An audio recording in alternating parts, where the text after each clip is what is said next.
மக்களாட்சி என்ற சூழலில் டெமோஸ் என்ற கிரேக்க வார்த்தையின் பொருள் என்ன? ஏ. அதிகாரம். பி. சட்டம். சி. ஆட்சியாளர்கள். டி. மக்கள், பீப்பிள். சரியான பதில் டி. மக்கள், பீப்பிள். 8. மக்களாட்சி, டெமோக்ரசி என்ற சொல் டெமோஸ், டேமோஸ் மற்றும் கிராட்டியா என்ற இரு கிரேக்க சொற்களில் இருந்து உருவானது. இதில் டெமோஸ் என்பது மக்கள் என்றும் கிராட்டியா என்பது அதிகாரம் அல்லது ஆட்சி என்றும் பொருள்படும். காந்தியின் இலட்சிய சுயசார்பு கிராமத்தில் வாழ்க்கையின் அடிப்படை தேவையாக கருதப்பட்டது எது? ஏ. ஆடம்பர பொருட்கள். பி. வெளிநாட்டு முதலீடுகள். சி. சுத்தமான தண்ணீர். டி. இறக்குமதி செய்யப்பட்ட மின்னணு பொருட்கள்.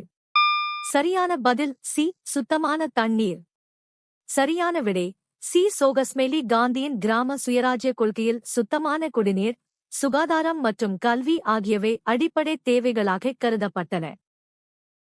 ஹெராத்தில் எந்த அணை ஆப்கானியர்களுக்காக இந்தியாவின் உதவியுடன் கட்டப்பட்டது? ஏ. தெஹ்ரி அணை, தெஹ்ரி டேம். பி. ஹிராகுட் அணை, ஹீராகுட் டேம். சி. பக்ரா அணை, பக்ரா டேம். டி. சல்மா அணை, சல்மா டேம். சரியான பதில் டி. சல்மா அணை, சல்மா டேம். சரியான விடை சல்மா அணை. ஆப்கானிஸ்தான் இந்தியா நட்புறவு அணை இந்தியாவின் நிதியுதவியுடன் ஆப்கானிஸ்தானின் ஹெராத் மாகாணத்தில் கட்டப்பட்டது. இது ஆப்கானிஸ்தானின் விவசாயம் மற்றும் மின்சார தேவையை பூர்த்தி செய்ய இந்தியா வழங்கிய முக்கிய பங்களிப்பாகும். ஒரு ஓட்டுநர் தனது வாகனத்தை மெதுவாக்கும்போது என்ன கை சைகையை பயன்படுத்த வேண்டும்? ஏ. இடது கையை நேராக வெளியே நீட்டவும். பி. இரண்டு கைகளையும் கீழ் நோக்கி காட்டவும். சி. வலது கையை உயர்த்தி மேல் நோக்கி ஆட்டவும். டி. காரின் கூரையை தட்டவும். சரியான பதில் சி. வலது கையை உயர்த்தி மேல் நோக்கி ஆட்டவும். சரியான விடை சி. சோகஸ்மெலி. மோட்டார் வாகனச் சட்டத்தின்படி வாகனத்தின் வேகத்தை குறைக்கும்போது ஓட்டுநர் தனது வலது கையை வெளியே நீட்டி உள்ளங்கை முன்னோக்கி இருக்குமாறு மேல் நோக்கி அசைக்க வேண்டும். அரசியலமைப்பு நிர்ணய சபையில் பலுசிஸ்தானை எத்தனை உறுப்பினர்கள் பிரதிநிதித்துவப்படுத்தினர்? ஏ. 3. பி. 93. சி. 292. டி. 1. சரியான பதில் டி. 1.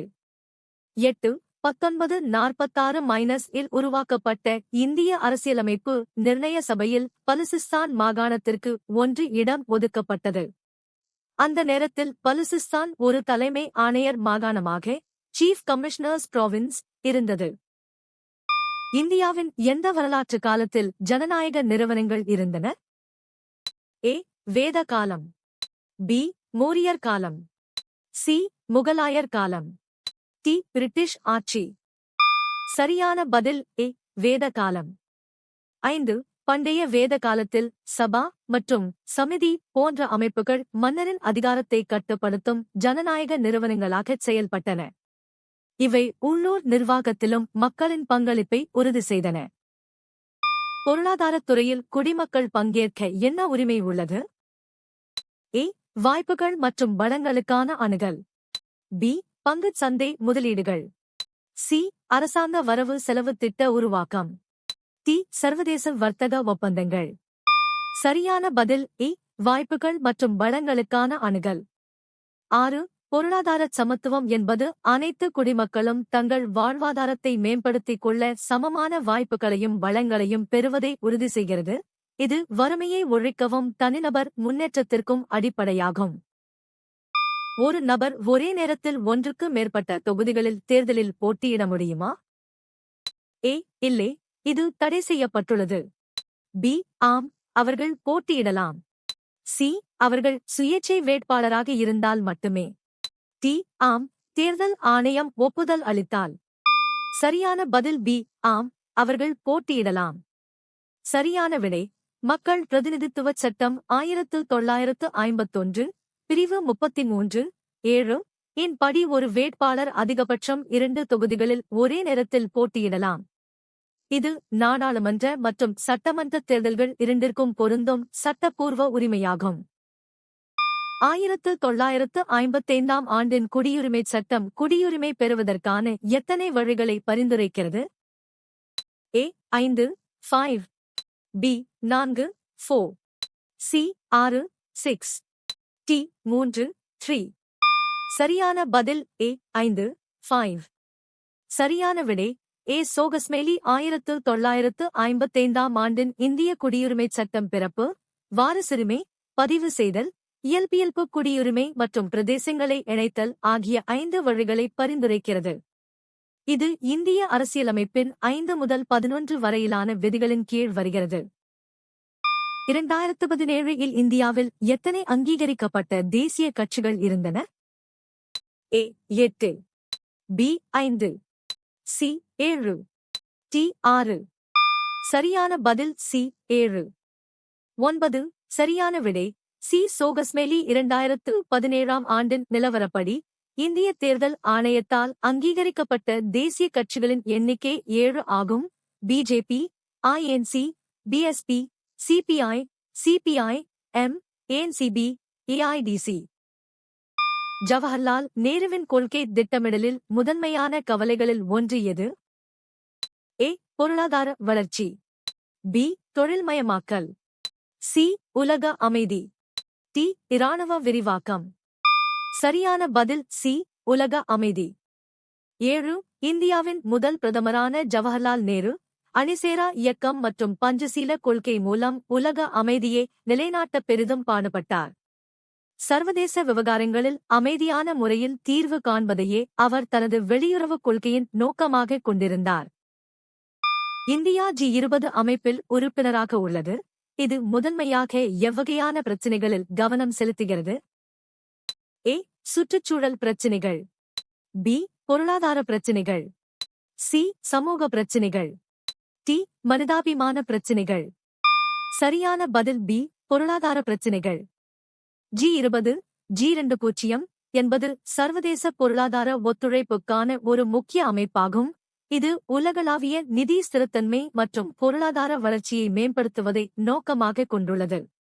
இதில் உலகின் 19 நாடுகளும் ஐரோப்பிய ஒன்றியமும் உறுப்பினர்களாக உள்ளன. முதியோர் தொடர்பான மனித உரிமைகளாக என்ன கருதப்படுகிறது? ஏ குழந்தைகளுக்கு நிதி உதவி, பி முதிய வயதில் பாதுகாப்பு மற்றும் ஆதரவு, சி பெரியவர்களுக்கு முன்னுரிமை சிகிச்சை, டி கட்டாய ஓய்வூதிய பலன்கள். சரியான பதில் பி முதிய வயதில் பாதுகாப்பு மற்றும் ஆதரவு. முதியோர்களுக்கான மனித உரிமைகள் என்பது அவர்கள் கண்ணியத்துடனும் பாதுகாப்பாகவும் வாழ்வதை உறுதி செய்வதாகும். சமூக பாதுகாப்பு மற்றும் மருத்துவ ஆதரவு ஆகியவை முதியோர்களின் அடிப்படை உரிமைகளாக கருதப்படுகின்றன. சுதந்திரமான நீதித்துறை என்ற கருத்தை முன்மொழிந்த பிரெஞ்சு தத்துவஞானி யார்? A Rousseau Rousseau, B Montesquieu Montesquieu, C Diderot Diderot, D Voltaire Voltaire. சரியான பதில் பி மாண்டெஸ்கியூ மாண்டெஸ்குயூ.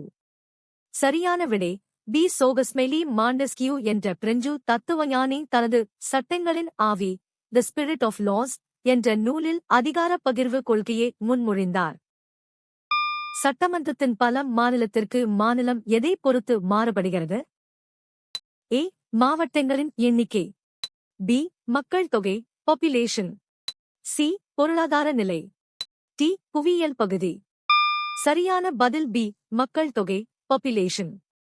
1 இந்திய அரசியலமைப்பின்படி ஒரு மாநிலத்தின் சட்டமன்ற உறுப்பினர்களின் எண்ணிக்கை அந்த மாநிலத்தின் மக்கள் தொகையை பொறுத்தே அமைகிறது.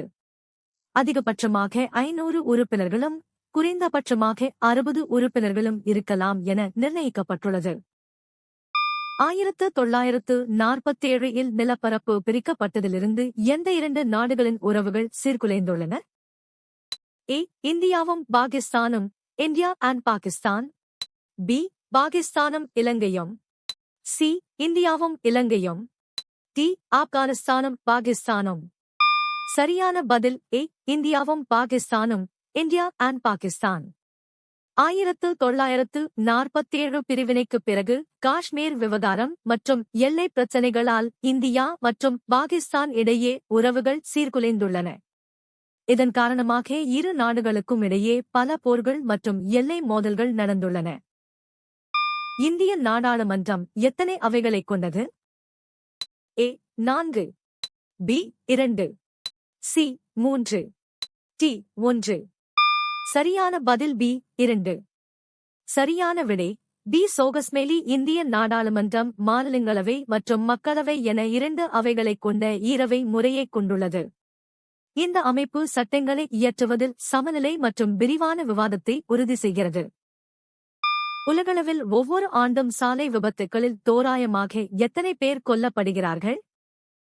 ஏ 500,000, B 2 million, C 1.2 million, D 75,000,000.